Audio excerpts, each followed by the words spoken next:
Rappel, si vous n'avez pas encore compris que cette vidéo est une parodie, alors vous êtes du genre à croire que la Terre est plate. Elle ne l'est pas. La Terre est sphérique. Elle est portée par 4 éléphants, eux-mêmes perchés sur une tortue géante qui se balade dans l'univers. Voilà. Maintenant que les choses sont claires, on peut passer au Blood Bowl. Le monde du Blood Bowl est extrêmement riche et diversifié. Une multitude d'équipes peuvent y jouer et la créativité des joueurs, me semble-t-il, n'a aucune limite. Il faut toutefois distinguer les équipes canon de l'entreprise Games Workshop, de celle officielle de la NAF et de toutes les autres. La liste officielle d'équipes de Games est constituée de 23 équipes déjà parues, plus une, les Stockling, qui ne vont pas tarder à sortir. C'est cette liste que l'on retrouve essentiellement partout et qui bénéficie des grâces du fabricant, dans ses mises à jour successives. Ces équipes font actuellement l'objet de ces mises à jour, et si certaines ressortent dans leur version stricto sensu, d'autres bénéficient de nouveaux positionnels, comme les Elflings ou les Ogres. En revanche, nous pouvons tous nous réjouir de l'arrivée massive de nouveaux champions, même si certaines équipes auraient mérité un meilleur travail à ce sujet. Au-delà de ces 24 équipes corps, la NAF a longtemps travaillé à la sortie d'équipes qui sont aujourd'hui acceptées dans la plupart des ligues et des tournois, à savoir les Slann, les Bretoniens et les Adeptes de Khorne. Il y en a une quatrième, beaucoup plus rare, qui apparaît parfois, les Simiens.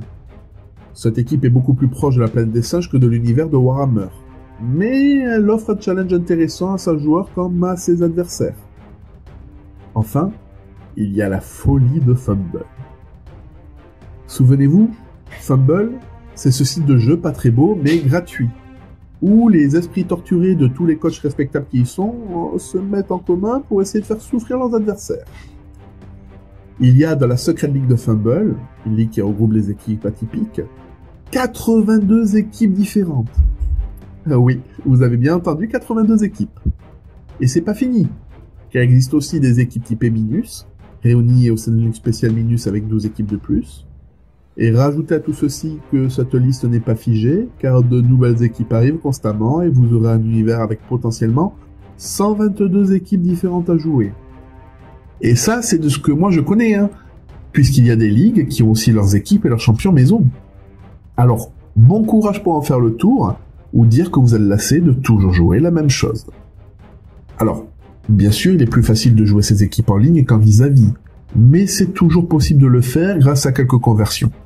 C'est nettement moins difficile qu'il y paraît. Prenons 2 exemples. Tout d'abord, l'équipe des géants. Dans cette équipe, on peut aligner jusqu'à 4 grands gaillards, et le reste est composé de farfadets.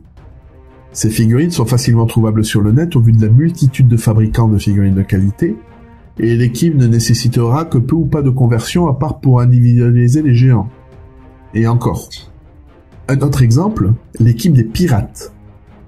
Quelques tueurs de longue ronde, des pirates corsaires elfes noirs, des ogres, quelques pirates classiques et un capitaine. Il y a quand même plus difficile à obtenir et convertir sur la planète. Surtout si, comme moi, vous avez une boîte à bio riche de 20 ans d'expérience. Alors bien sûr, certaines équipes sont compliquées à faire, comme les disciples de Malal. Mais d'autres auront facilement les faveurs de vos commissaires, comme les sœurs de Sigmar, qui s'intégreront quand même assez facilement à des ligues. Surtout si la demande est accompagnée d'un généreux pot de vin, ou d'une menace particulièrement bien imagée. Mais quel que soit le canal de jeu, les équipes les plus fréquentes rencontrées sont la liste des équipes corps accompagnées des 3 premières de la NAF. Pourtant, ces équipes ne sont pas équilibrées, loin de là. Elles sont généralement reconnues en 3 catégories, les équipes agiles qui jouent le ballon pour marquer, les équipes de corps à corps, de bâche, qui sont là pour débarrasser le terrain de la présence de leurs opposants, et les équipes de contrôle, qui servent à étouffer le jeu de l'adversaire et le faire déjouer.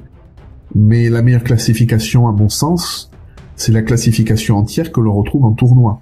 Cette classification permet de classer les équipes en fonction de leur potentiel avéré ou supposé. À quelques nuances près, elle est reprise dans quasiment tous les tournois que j'ai vus, afin d'essayer d'équilibrer un jeu qui, par nature, ne l'est pas et ne le sera vraisemblablement jamais. À titre personnel, et cela n'engage que moi, j'apprécie le classement en 4 tiers.